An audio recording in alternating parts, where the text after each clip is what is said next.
Hai Aquarius, selamat datang di bacaan update timeless, tidak ada batas waktunya, dan ini juga membaca energi orang banyak, jadi tidak mungkin cocok untuk semua Aquarius ya.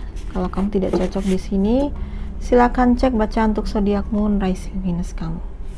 Kalau tetap tidak cocok, ya tinggalkan saja videonya ya. Cari readingan yang lain atau channel lain ya. Satu kartu untuk melihat situasi Aquarius.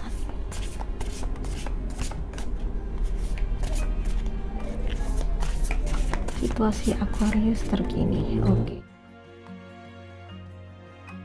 Oke, ada Ace of Fire ya. Biasanya tentang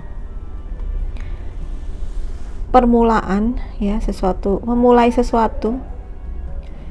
Ada kesempatan baru ya, kesempatan yang amazing di sini. Be bold, courageous. Jadilah gagah, berani dan optimis ya, karena ini kamu dipengaruhi oleh elemen api saat ini ya.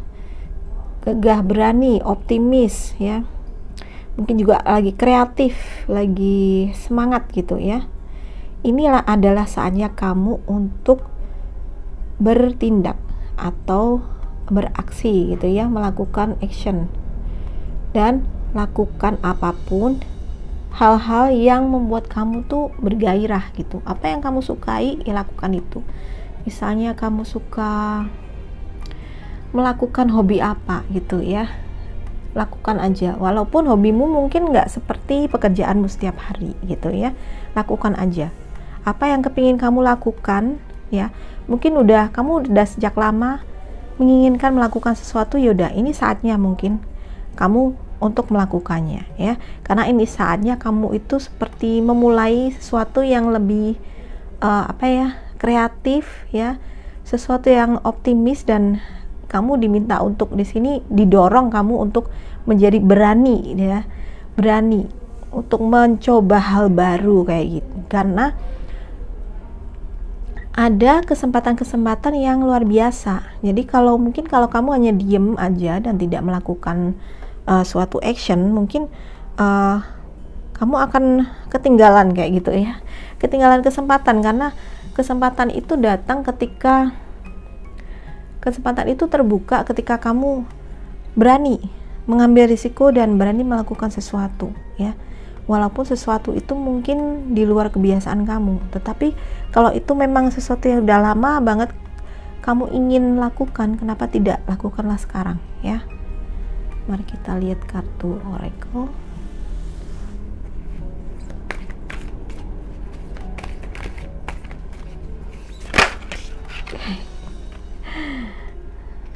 Aku ulang ya.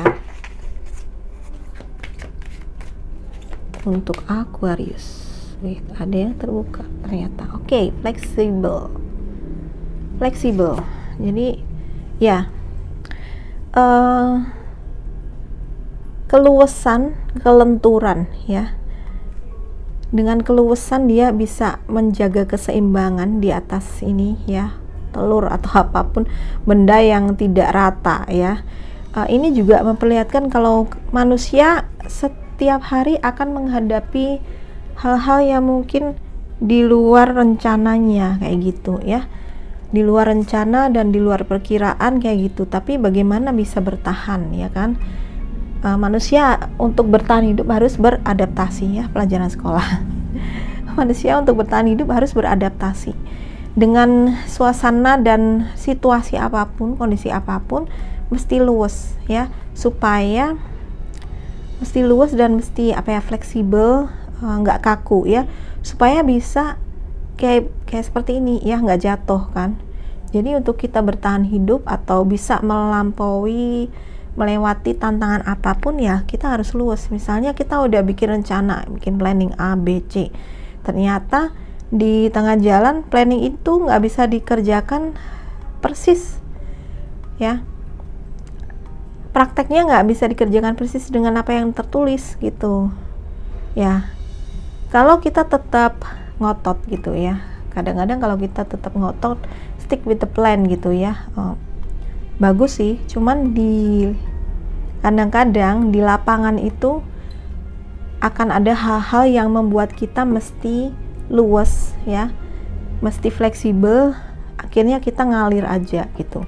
Akhirnya kita harus mengganti rencana kita, bukan lagi apa yang sudah tertulis itu, kita mesti menggantinya di tengah jalan.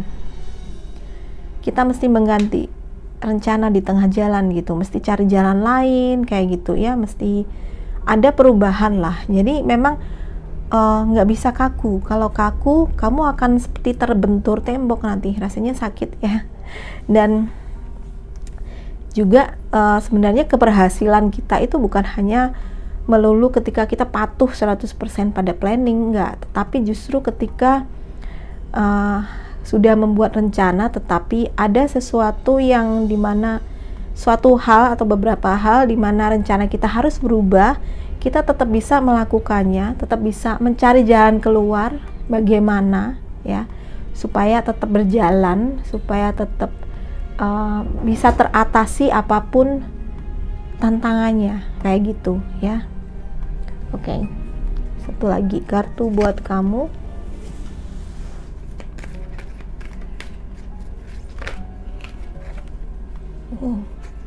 Aku ambil satu aja. Ada peace. Oke, peace. Apakah saat ini kamu sedang mendambakan kedamaian ya?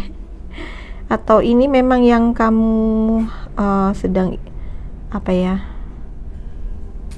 Mungkin karena di sini ada banyak hal yang tidak terduga ya. Ada banyak hal yang tidak terduga. Seperti di sini ada amazing opportunity. Artinya kalau aku menangkap akan ada hal-hal yang tidak kamu sangka ya. Dimana itu membuat kamu harus kayak gini nih ya, harus mencari keseimbangan, harus mencari jalan keluar. Nah mungkin itu akan membuat kamu agak lelah gitu ya, agak lelah atau mungkin agak stres ya. Jadi kamu mendambakan ketenangan batin kayak gitu ya. Ketenangan bisa kita cari sebenarnya bukan hanya di tempat sepi ya. Kadang-kadang kita mau mencari tempat sepi, mau menyepi aja susah gitu ya. Apalagi kalau udah dikejar-kejar deadline mau nyepi kemana gitu ya.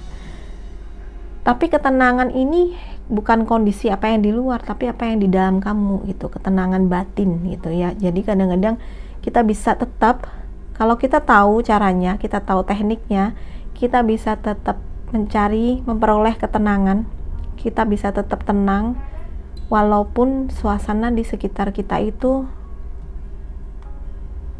noisy atau crowded. Apa sih noisy? Berisik ya. Berisik atau rame gitu ya. Nah, mungkin beberapa di antara kamu perlu belajar meditasi atau sekedar belajar hening ya, hening. Jadi melatih keheningan. Kalau kamu belum bisa teknik meditasi apapun, kamu bisa melatih keheningan. Melatih keheningan ini penting karena apa? Ketika dalam kondisi hening ya, ketika kita mengistirahatkan seluruh badan kita, sebenarnya otak kita udah mulai kerja gitu. Otak kita kerja dan justru di situ jadi lebih maksimal pekerjaannya dan kamu lebih bisa fokus. Dengan begitu mungkin solusi akan datang ya, solusi akan datang. Kamu akan tahu apa yang mesti dilakukan. Dan melatih keheningan ini, kalau kamu sudah terbiasa melatihnya, walaupun di sekitar kamu berisik, kamu tetap bisa dapat keheningannya kayak gitu ya. Intinya memang latihan, dan berlatih keheningan sebenarnya banyak banget manfaatnya ya. Satu, kamu bisa lebih self control, bisa mengendalikan diri gitu ya, mengendalikan amarah, mengendalikan apapun emosi-emosi yang negatif kayak gitu ya. Emosi-emosi yang mungkin udah mau meluap-meluap, tapi kalau kamu udah belajar hening akan cepat adem gitu ya. Solusi juga untuk menenangkan diri kayak gitu. Terus kamu juga kalau lagi stres, lagi banyak pikiran, hening itu juga bakalan lebih membuat kamu lebih rileks dan lebih less stress gitu ya. Stres kamu akan berkurang gitu. Dan juga ketika kita hening, sebenarnya kita bisa menjalin komunikasi dengan siapa? Spirit guide kita ya. Ini biasanya kalau burung merpati digambarkan sebagai spirit ya, digambarkan sebagai roh kudus kayak gitu ya, roh penjaga gitu ya. Bagaimana kamu bisa mendengarkan suara tuntunan dari roh penjaga kamu atau malaikat pembimbing kamu. Kalau kamu gaduh ya, kalau kamu tidak menyediakan waktu untuk duduk sejenak dan untuk bukan mengosongkan pikiran ya, tetapi hening itu ya diem aja dan fokus sama cahaya gitu, fokus pada cahaya dan kamu doa, boleh dengan doa, didahului doa lalu diem aja gitu, diem ya, hening, namanya hening gitu. Kalau kamu udah terbiasa melakukan itu, sebenarnya hubungan kamu dengan tim spirit kamu, spirit guide kamu ya, roh penjaga ini atau dengan malaikat penjaga kamu bisa lebih erat dan kamu akan banyak mendapatkan tuntunan nanti ya. Jadi kedamaian itu bukan ada yang di luar tetapi di dalam ya, kedamaian di dalam batin. Oke, ini aja buat teman-teman Aquarius, semoga ini bermanfaat. Kalau kamu suka readingan ini, please like, subscribe, dan share video ini ke semua sosial media kamu. Terima kasih sudah menonton, bye-bye.